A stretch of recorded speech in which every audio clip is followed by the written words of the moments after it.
Okay, good morning. Today's daf is Ketubot daf chet. Let me share the screen. We get going. Come on. Screen. I will get to the place in a moment. Okay, we are, I believe, at the very bottom of Zion Bet. At the two dots.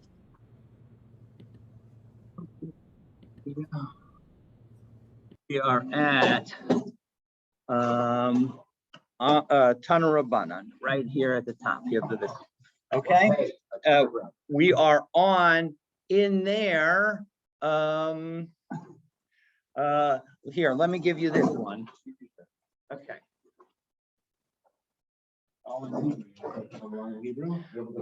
Yeah, you can try. Okay.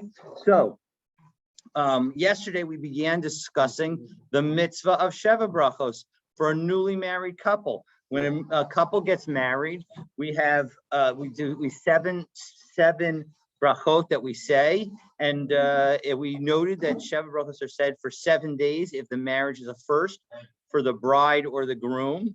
And today we're going to be detailing an additional rule and listing the brachot. We begin by detailing an additional rule. So, Tanu Rabbanan,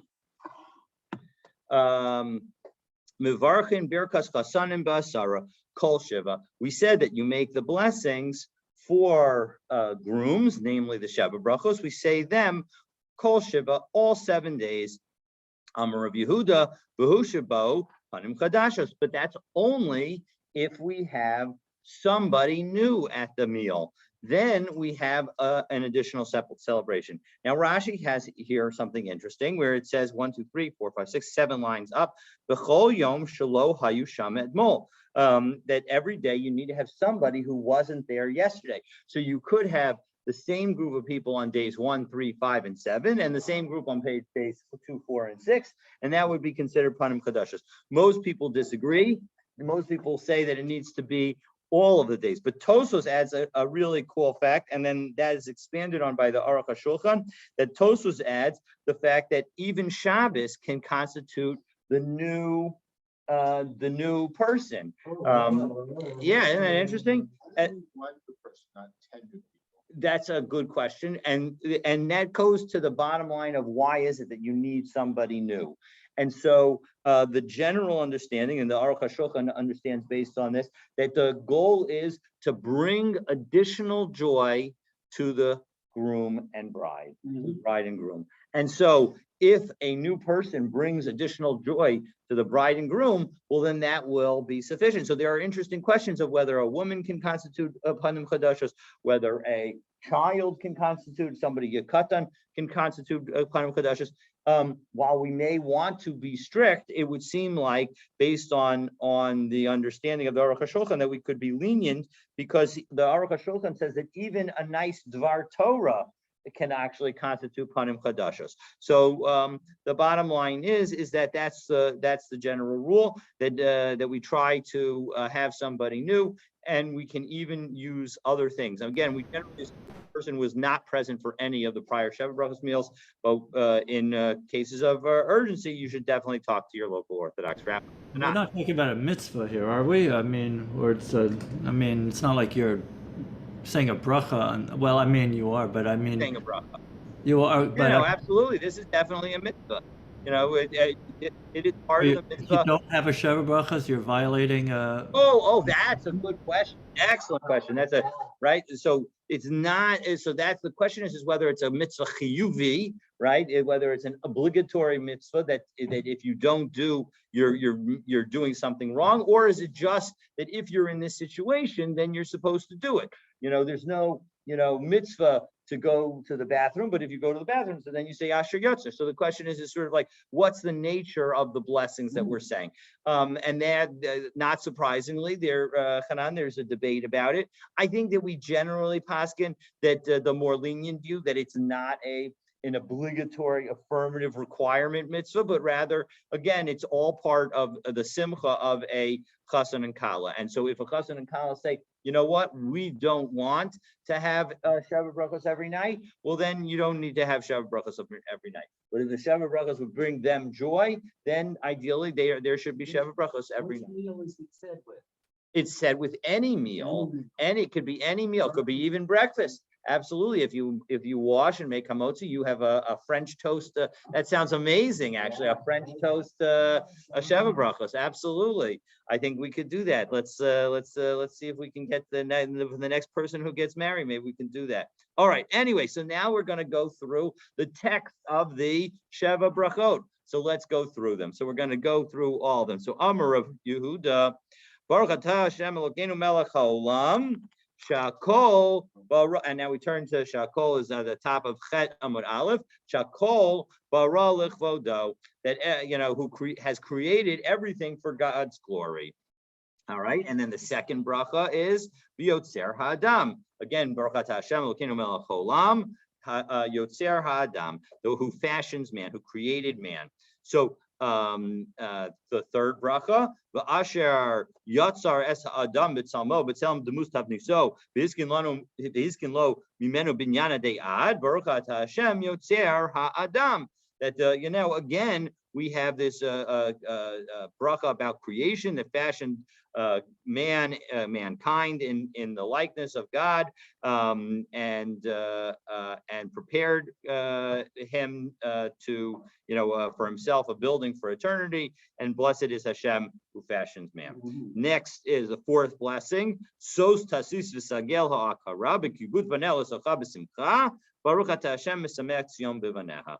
So again, that the barren should rejoice intensely and exalt at the ingathering of her children amidst her gladness. Blessed are you, Hashem, who gladdens Sion through her children. And indeed, we saw in early, I think it was in Yevamos, this concept that one of the determinants of when Mashiach will come is that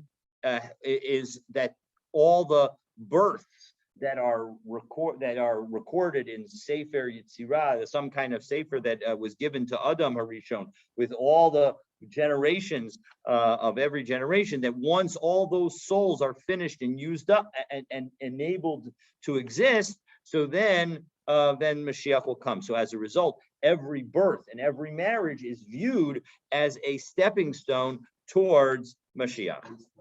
Exactly, it brings us one step closer. So Sameach, and then blessing number 5, Sameach to Samach Re'im Ha'uvim, Kisamecha Yitzircha Began Edom Mikedem, Baruch atah Hashem Misamech Chasan V'Chala.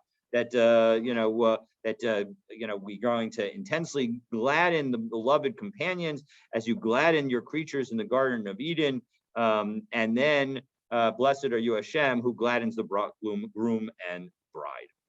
And then finally, the last of the brachos that we're going to mention, but this is only the 6th blessing, is Baruch atah Hashem Elokeinu melech haolam asher bara sason v'simcha chasan v'kala gila rina v'ditza v'chedva ava v'yachva shvelom reus mehira Hashem Elokeinu yishama ba'arei Yehuda v'chutzus Yerushalayim kol sason v'kol simcha kol chasan v'kol kala kol mitzalos chasanim mishkupasam une'arim mishte neginasam Baruch atah Hashem misameach chasan im hakala. Good thing I did not need to sing it, because you probably wouldn't want to hear it. All right, so Asher that Hashem created the joy and gladness for the groom and the bride, happiness and song and pleasure and delight, love and friendship and peace and companionship. May Hashem let there be speedily heard in the cities of Yehuda and Yerushalayim. Kol sason, the kol simcha, the sound of joy and the sound of gladness, the sound of the groom and the voice of the sound of the bride, sound of groom's jubilance from their canopies, and the use from their song-filled from their songs. So Baruch atah Hashem, and then blessed are you, Hashem, who gladdens the groom with the bride. Okay. So and now, of course, we're missing a one. Go ahead. This was composed at a time when the Jews are in exile. It's reflecting a reality, or it's reflecting a future wish. It's a good question. I'm not 100% sure. To be honest with you, I don't know exactly when. Obviously, these date at least back to 400. I don't know how much further they date back to. I honestly don't know. That's an excellent question. Worthy of a research project. I'm not sure that I have time for. So I will see if we can figure out the answer with an easy Google search and report back, God willing, tomorrow. Or ask Rabbi Linzer. Yes, exactly. Well, yeah, Rabbi Linzer is away for the summer, so but if I can, I will try and check in. And what? Who is? Oh, yeah. Rabbi Linzer, when he comes back in September, he can tell us. Maybe that's a good point. Okay.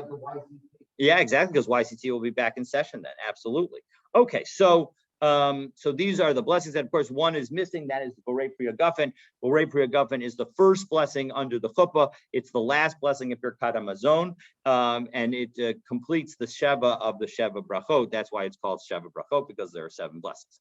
Okay, so now we're going to get a couple of stories and a series of rabbinic visits for Sheva Brachos and what happened. So Levi Ikulabe Rabbi Behilulei, the Rabbi Shimon Brei. So the Rabbi Shimon, Rebbe's son, was getting married. So Levi went and visited, and he at the Sheva Brachos, but he Baruch Hamesh. He did 5 blessings. Now, of course, he did the Borei Pri Hagafen, so it's 5 of the 6 that we listed. He did.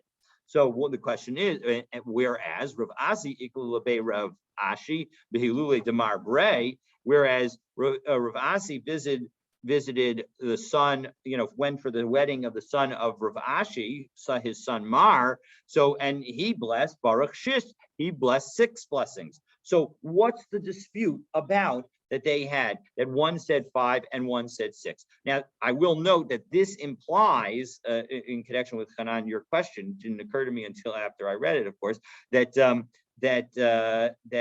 there was still ongoing discussion about the nature of the blessings during the time that the Gemara was being written. So it suggests that it would be a Talmudic era construction, which would have been post Korban of the Beit HaMikdash. So maybe we could say that this is what they're arguing about, that one said 5 and one said 6.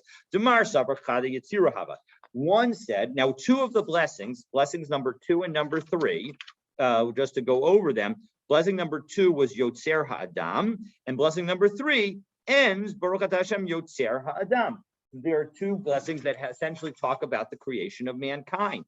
So let's say maybe one of them, namely Levi, holds that there was only one creation of mankind, whereas Umar Savar Shtei Yitzirus Havai, whereas the Ravasi would say that there were 2 creations of mankind.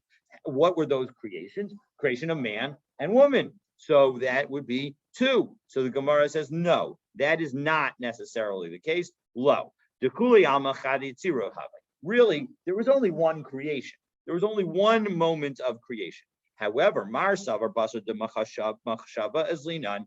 However, Rav Asi thought that we should follow the plan of God. God initially planned to create mankind in 2 separate creatures. But in the end, Marsavar Basar Machshava, Umar Savar Basar Masa Ezlinan. But in the end, there was only one act of creation, and the single human that was created according to the Torah had both male and female components, and then God separated them. So in the end, there was one creation. Now, of course, commentaries say, did God really change God's mind? That doesn't make any sense. So the idea, though, is that on some level, man and woman are supposed to have their own independent individualities, and they're both sufficiently important that they should be created individually. However, in order to emphasize the concept of a couple coming together, that there's something much deeper to it, God chose to create the world with a single structure that was then separated. So that's a nice understanding of how this is. And what we're doing when we get married is we're reconstituting that kind of relationship. At least that is our hope. So Kihada Rav Yehuda Rami. And indeed, in this regard, Rav Yehuda noticed the following disagreement in the psukim. Ksiv vayivra Elokim es ha'adam b'tzalmo. In Bereshis, at the very beginning, in the first parak, at the creation story, it says that God created mankind in God's image. So, but it's ha'adam, man, suggesting a singular, right? That there was one entity that had male and female components, whereas Uksiv later on in Parakeh it says Zachar unikeva bara'am, that God created them, male and female, suggesting two separate creations. So as a result, that suggests that in fact there were two creations. So ha'ketzad. So how could it be that there was both one creation and two creations? That originally God thought to create two separate human beings, one man, one woman. But in the end, God created one person with both male and female qualities, and then God separated them. Sorry? And called it Adam.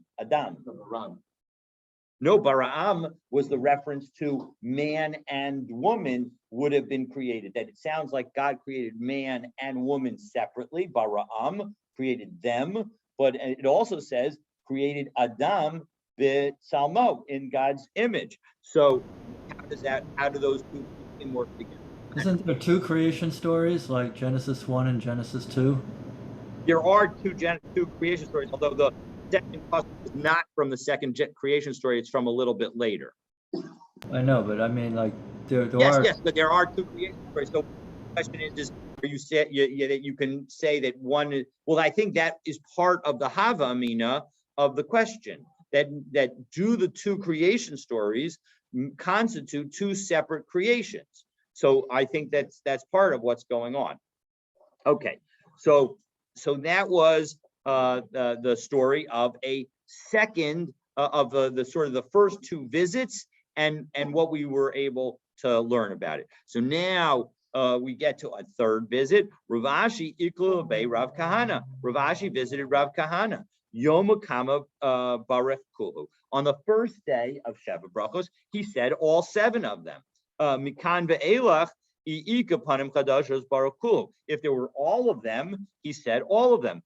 Apushe simcha ba'almahu. I'm sorry, the elo, if there were not, apushe simcha ba'almahu, it was just a continuation of existing joy. And mevarach shasimcha b'mono ba'asher bara. So he would do two different things. One is, it literally means he would bless shasimcha b'mono and asher bara, but we didn't see shasimcha b'mono as a separate blessing. That is a reference to the invitation that when we have the Birkat HaMazon at a wedding, there's a special invitation that we say when we, instead of the classic Rabosai Nivarech language, we have a special language that we say specifically for a wedding. And so you would use that wedding introduction and you would make the last of the six blessings that we listed here the blessing of Asher Bara. And Rashi explains that is why that blessing, along with the first one,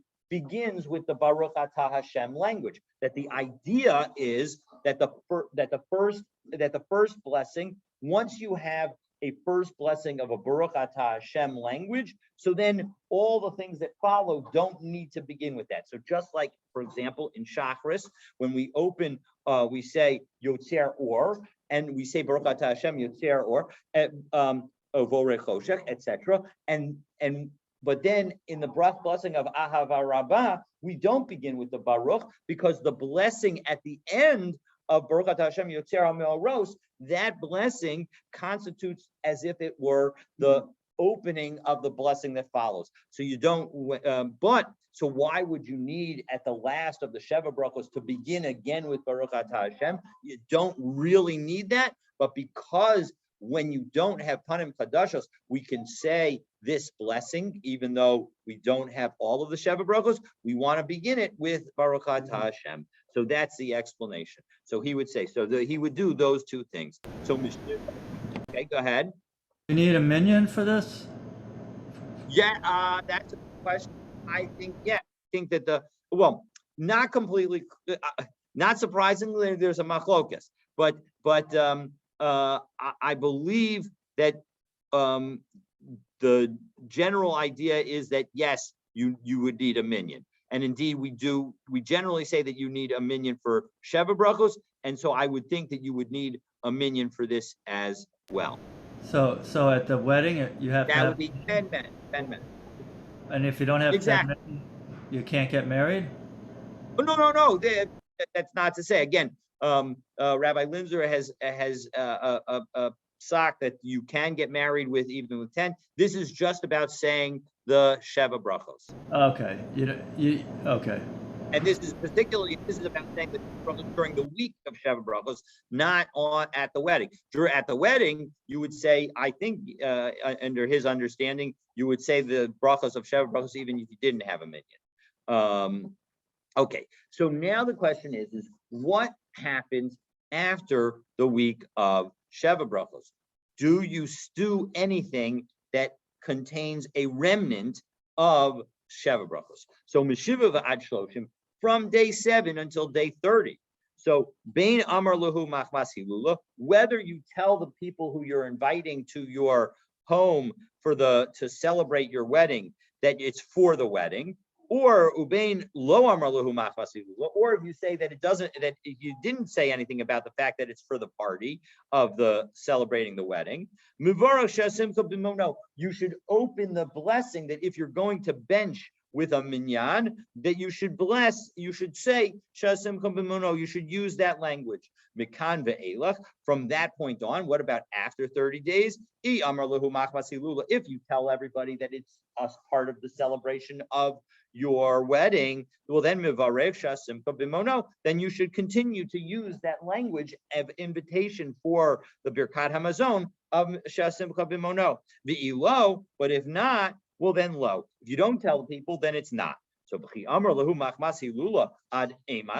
okay. So if you are telling people that it's because of the party, how long can that go for? Can that go forever? Can I do it now? So Amarav Papi Mishmei Derava Ad Tresar Yarche Shata. You can do that for 12 months.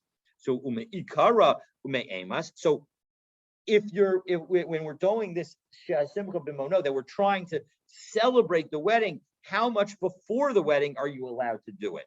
So Amarav Papa Mikiramu Sare Be'asinta, that when you throw the barley into the beer making vat, so then that is the time that you can begin to have the to use this language, because then it's clear that the wedding is going to happen. Aini, is that really true that it's only at that later time, a few days before or however long it takes to make beer?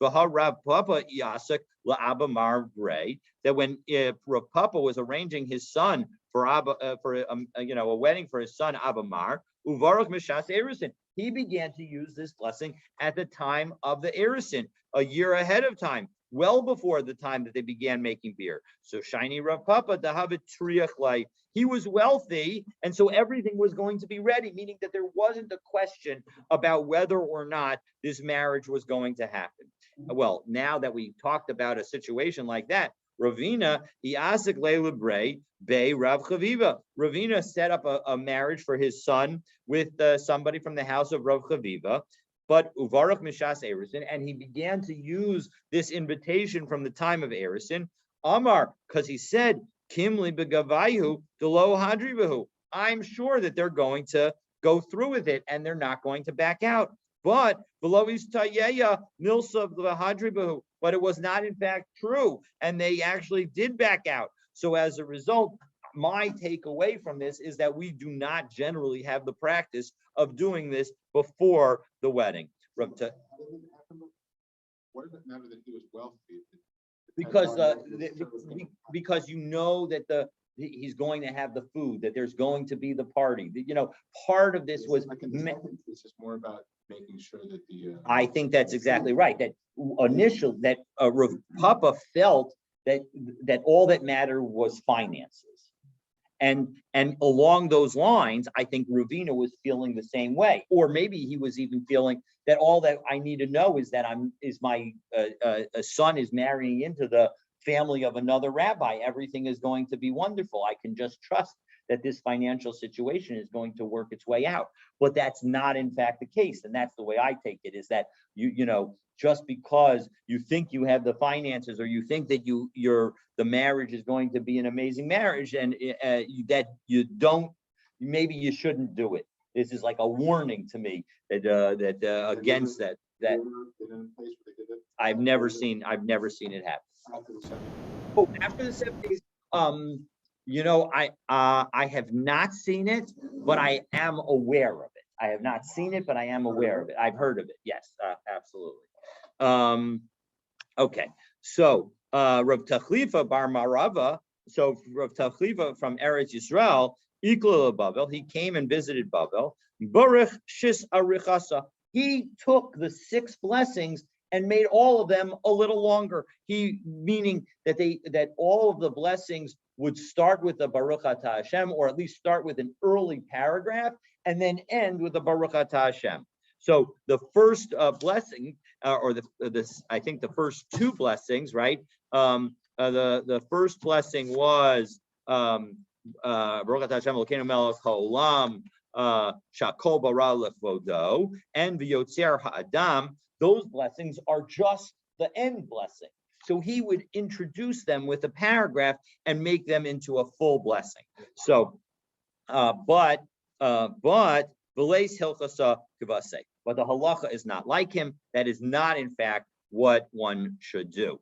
Similarly, Rav Chaviva Ikla Lebei Mula. So Rav Chaviva went to a mohel, went to a Mila party, Burich Shasimcha Bimono, and he used the special language of bris. Exactly, he and he tried to use the special language of invitation, of benching, of Shasimcha Bimono. But again, the halakha is not like him. We do have special language for a bris for benching, but it isn't the language of Shasimcha Bimono, because Mishum Detride, because people are distracted from the full happiness to Islate Sarah Yunoka, because the baby is in pain 100%. Exactly. So that's the story. So Amar Rav Nachman. So now we talked about yesterday the fact that Sheva Brachas require 10 men. So now the Gemara is going to teach to return to that issue to teach some related laws. So Amar Rav Nachman, Amar Rav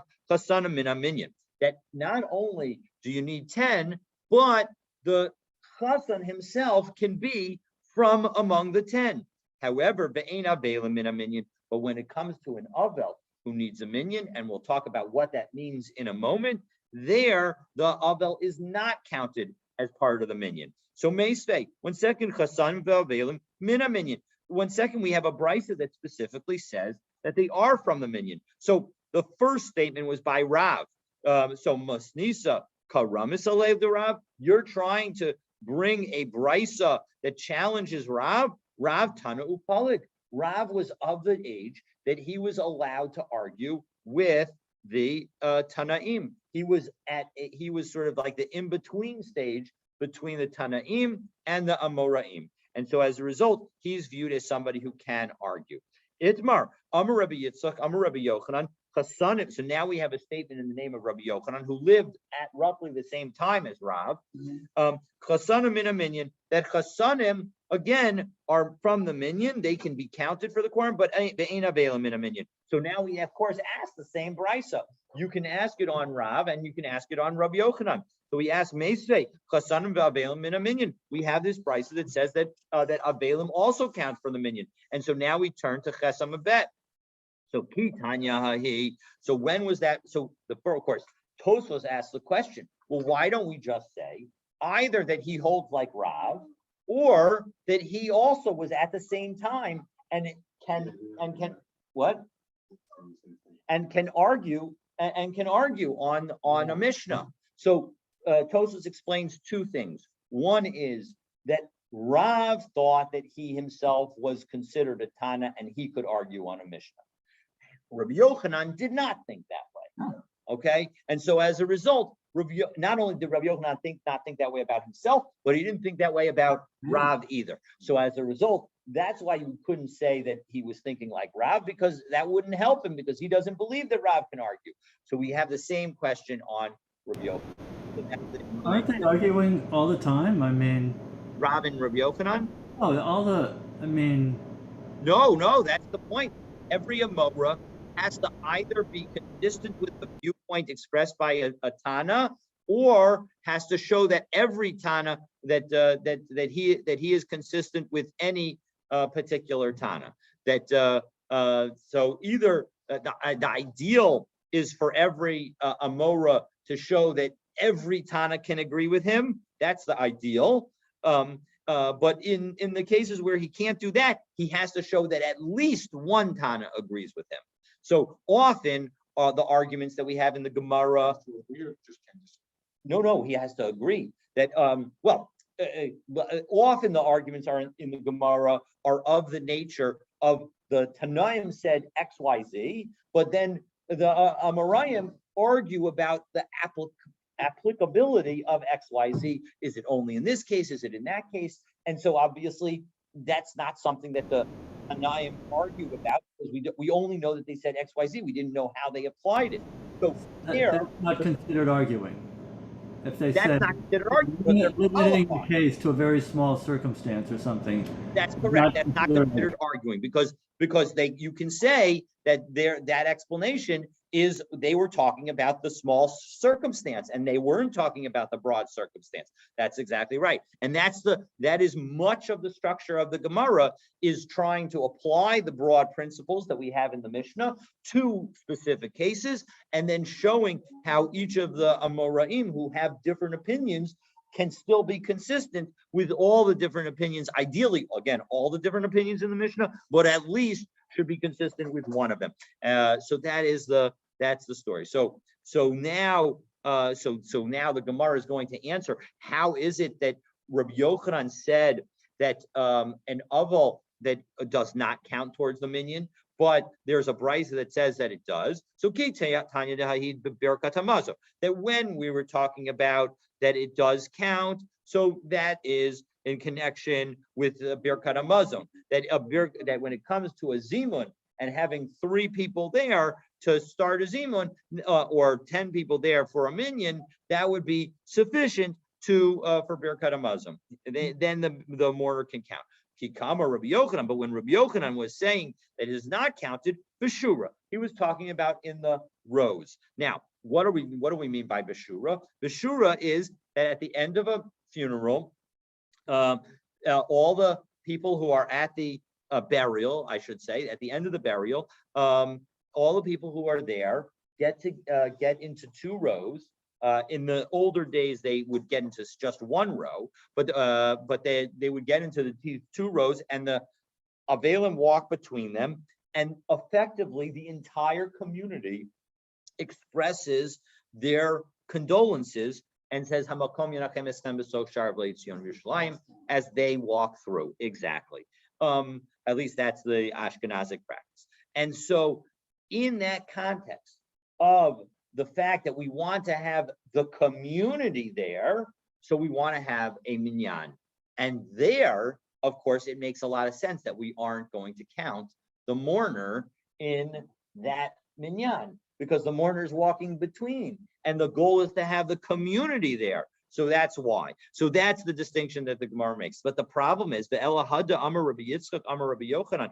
But when Rabbi Yitzchak, in the name of Rabbi Yochanan, said his statement, he was said Mevarchem Birkas Chasanim Ba'asara, that we make Sheva brachas in the presence of 10 B'Chasanim in a minyan, Ubirkat Avelim, and the bracha of Avelim Ba'asara, and the blessing of Avelim was also requires 10. Ve'ein Avelim in a minyan, and the Avelim don't count to the minyan. Well, bracha b'shura me'ika, is there any blessing when that happens, when the people walk through? No, we say condolences, but we don't actually make an affirmative blessing. So Elakika Amar Rabbi Yochanan birchava, that when Rabbi Yochanan made his statement, he was talking about the blessing that was said in the street. Now, what is that referring to? That is referring to what is known as the Sudat Havra, that there's a Sudah after a loss that the mourners are not supposed to pay for. The community is supposed to pay for it, and ideally there should be a community present to be menachem the avelim at that moment. And so and so that is what we're talking about. And during that moment, there would be a bracha. And so that which Rabbi Yitzchak said in the Rebbe name of Rabbi Yochanan, Muvarachim Birkas Chasan Ba'asar Kol Shiva B'Chasanim Min Aminyan Uberkas Avelim Ba'asar Kol Shiva Ve'in Avelim Min Aminyan. 1 second. But if we go, as each time we repeat what was said in the name of Rabbi Yochanan, we add an additional detail. So now it was said, we said that we're talking about something that was said all 7 days of mourning. So the Sudat Havra is just one meal that happens immediately after the burial. So what is it that is all 7 days? So Birkas Rechava Kol Shiva Mi'ika, is there actually that blessing all 7 days? And the answer is that actually although the blessing in the Sudat Havra, that there's a special benching that we have there with a unique Uvnei Yerushalayim blessing, so that whether that may require. So I don't know that actually requires. There's a special zimun also. Yes, I think there's a special zimun as well. So that is so initially maybe we were thinking about that. So the Gemara answers Meshachot la b'fanim kadashos, that in fact there is a blessing, and you have that blessing when there are new people who have come to comfort the mourner. And now we're going to give a long story of a Shiva visit. And in that Shiva visit, we will mention the blessing. So let's take a look at the Shiva visit. It's kind of interesting they're comparing the Shiva visits to the Shiva brachot. That's absolutely true. There's an interesting comparison to be made there. I will leave to all of the present to think about what that means. I will, of course, note that dates back. That comparison dates all the way back to, or at least the start of it, dates all the way back to Kohelet, when Kohelet says better to be spend time at the at a funeral essentially than to be at the wedding hall. Okay, so let's take a look and see what the case is. Kihada Rav Chia bar Abba. So Rav Chia bar Abba unfortunately lost one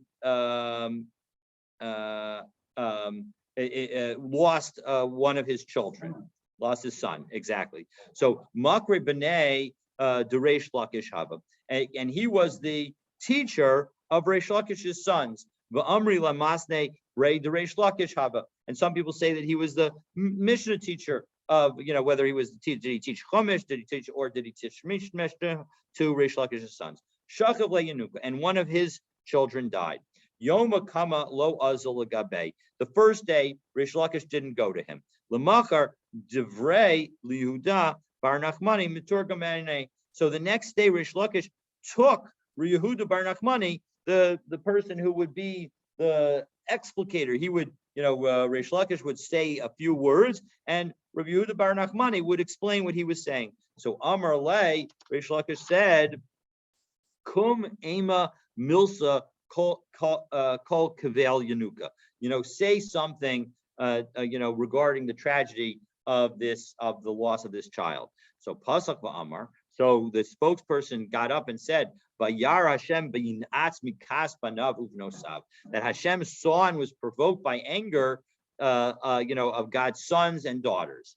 So Dor sha'avos mina'atzim la'kadosh baruch hu. When you have a generation where the fathers provoke Hashem, koes al b'neihem v'al b'noseihem. So God gets angry at their sons and daughters, umesim kishehem ketanim, and they die when they're minors.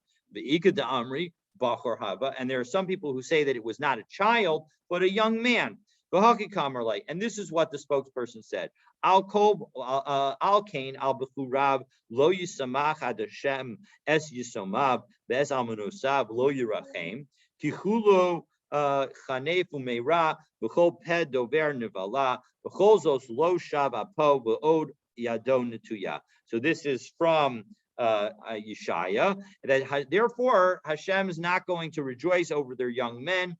He shall not pity God will not pity their orphans and widows, for they are all hypocritical and evil, and every mouth utters degeneracy. Yet despite all this, God's anger has not subsided, and God's hand is still out.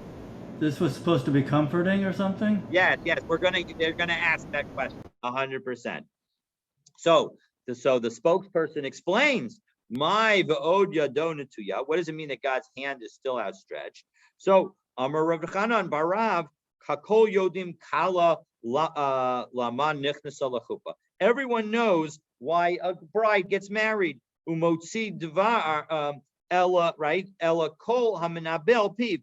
But only a few people are going to debase themselves to speak about it. Umotzi Davar Nivala Mipiv, and actually express it orally.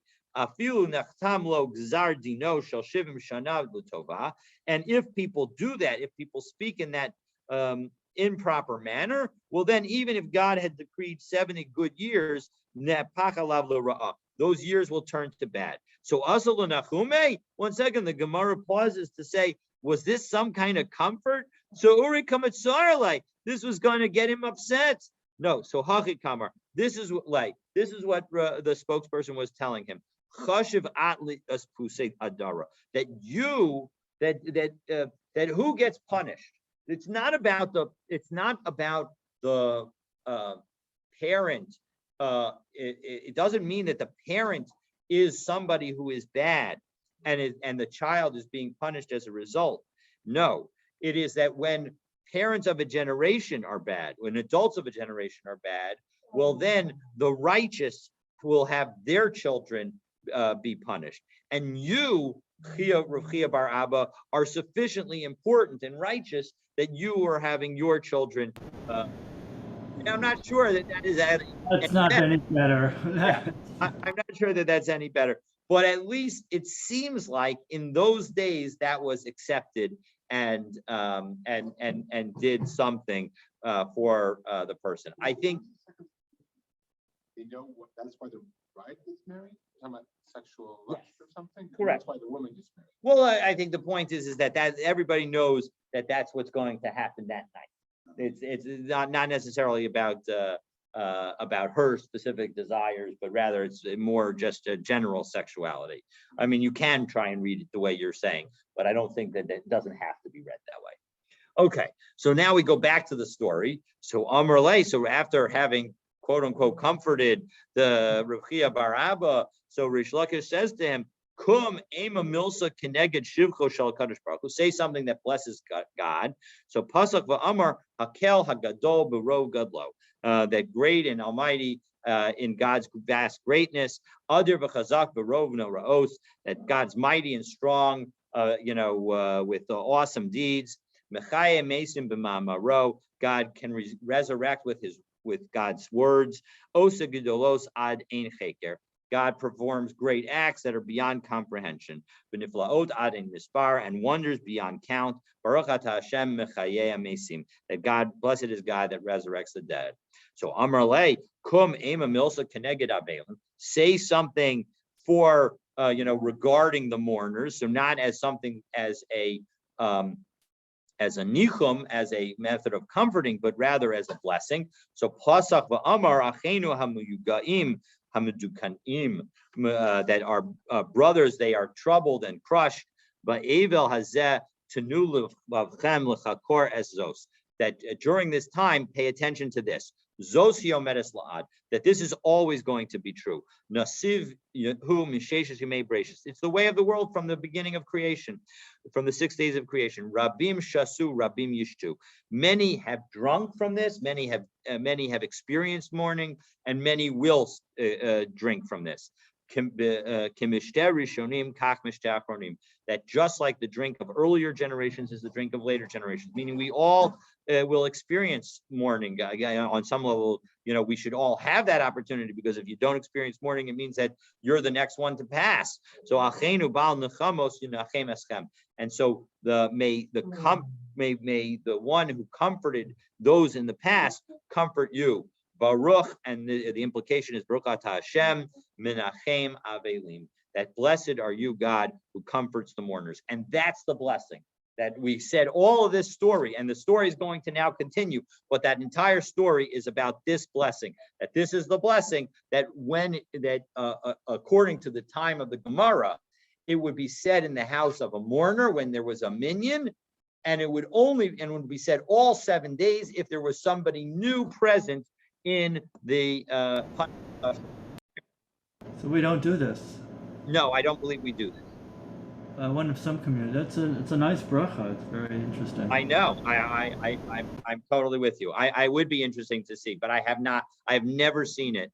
But it would be interesting to know whether or not it's done anywhere. So Amar Abaye, and maybe I'll take. I've got so much to do. All right. Well, if I have a chance, I will look at that. Now, what was the other question that I'm supposed to look at? Oh, the history of the blessings. The history of the blessings. So the history of the blessings, and whether anybody says Baruch atah Hashem menachem avelim. Okay, God willing. All right. Hopefully, I'll remember. Amar Abaye. So Abaye says.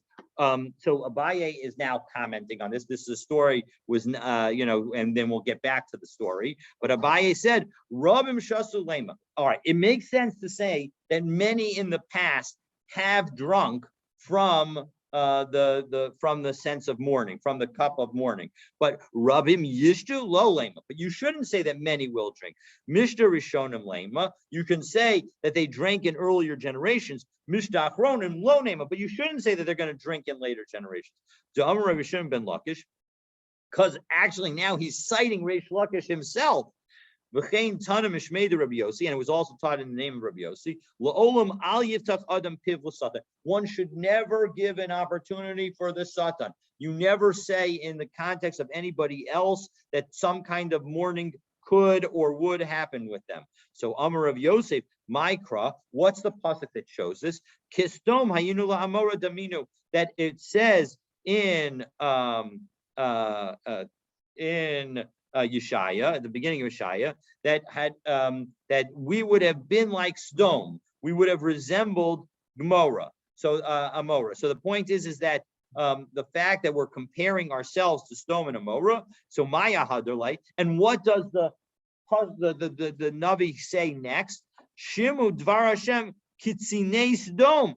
It actually refers to them as if they were stoned. So the point is that if you reference yourself in a negative light, you are bringing that negativity on yourself. And it's a good attitude, a suggestion for an attitude adjustment, that we should be positive people. It's important to be positive.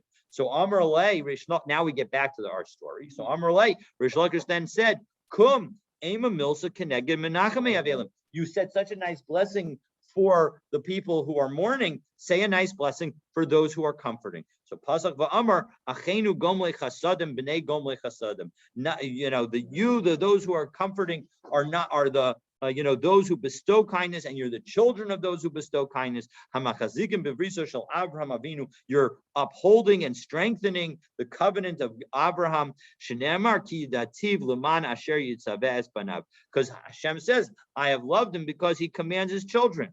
Right. So that is from Bereshis, that when Hashem decides to tell Abraham about what is going to happen to Sodom.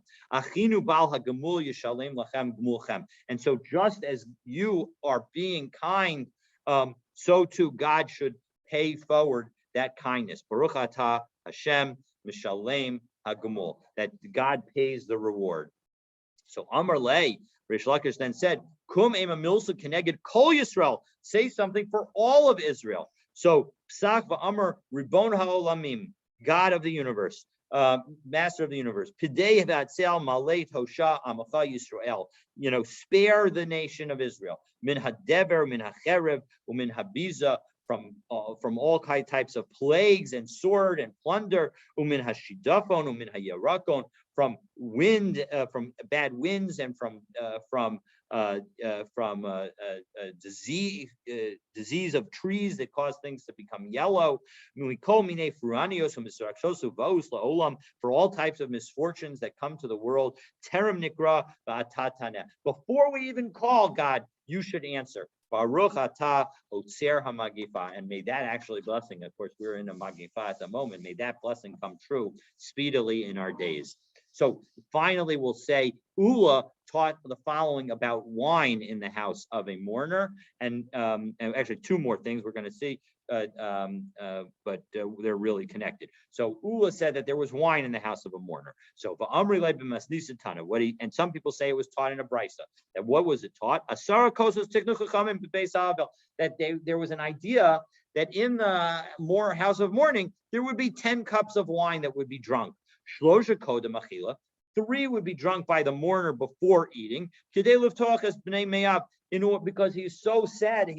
My sense is that, in thinking about it, I think that it's that his stomach would be clenched so tight that he, because of the pain of the suffering of the loss, that he needed alcohol to be able to relax, to be able to even eat. In order to soften the food and make it easier to digest, there would be 3 more cups of wine during that time. Remember, at that time, people didn't drink water because the water wasn't safe. You needed to drink some kind of alcoholic beverage in order to eliminate the impurities in water. And there would be another 4 cups of wine after the blessing. Echad kenekad hazan, 1 for each of the blessings of Birkat HaMazon. 1 for the first blessing, the one God who nourishes. The Echad keneged Birkas Haaretz, the one of the blessing of the land. Echad keneged Bonei Yerushalayim, 1 for the blessing of Yerushalayim, for the building of Yerushalayim. The Echad keneged Atov HaMeitim. As all 4 of the blessings of benching, there would be 1. The Hosifu Aleim Arba, and then they decided, you know what? 10's not enough. Let's add 4 more cups of wine. Echad keneged Chazanei Ha'ir, 1 for the people who are the attendants of the city. What would they do, right? So they would the Echad keneged, because they are the ones who, that's the Chevra Kadisha, the Echad keneged Parnasei Ha'ir, those are the people who pay for the funerals for those who are poor. The Echad keneged Beis HaMikdash, 1 for the Beis HaMikdash to be rebuilt. The Echad keneged Rabbi Gamliel, and 1 for Rabbi Gamliel. We're going to explain the Rabbi Gamliel. That'll be the last piece. But of course, at that point, the 14 cups, people were getting drunk. So they returned it to the old way. Now it's not clear. Did they return it to the old way of not having any, or did they return it to the old way of having 10? But in any event, they would. That was what the Gemara says. Yeah, this would be in any time you were going to eat. Anytime the person was going to eat. Again, I think that the practical aspect of it is that although we prohibit wine during the time of aninut, before burial, when it comes to this period of avelut, we are allowed to have wine, and that wine, that if in fact the avel requires wine in order to calm his nerves or enable him to actually relax enough to go to sleep, that this is suggesting that that's totally appropriate. That's the context that I would take this in. My Rabban Gamliel. So what was it that everybody was trying to toast Rabban Gamliel? The Tanya Barishona Haisa Hotzas Hames Kashel Krovav Yoter Mimisa. So because originally the burial, the costs associated with burial were so significant that people felt that it was more difficult than the death. They would just run away from they would leave town because they didn't want to have the responsibility of burying their dead. It was so expensive. He, Rabbi Gamliel, who was very, very wealthy, he treated himself very lightly, as a kalut, not with the great deal of respect. And how? They took him out in plain linen garments. And so as a result, that's how we have the shrouds, that we would have very inexpensive shrouds. And Amar Papa, the Idna Noah Alma Afil Bitra Barzuza, that you can even coarse canvas you can use that cost only a zuz. And indeed, the shrouds that we use are not particularly soft shrouds. So we will pick up with this. And next time we're going to return to the topic that we began with at the start of our chapter, and talk about when a husband is concerned about the lack of virginity of his wife the morning after, what he does and what the ramifications are. And we will talk about that, God willing, tomorrow. Yeah, that's a long, it was a long daf. That's very true, but it was a good one. It was a good one.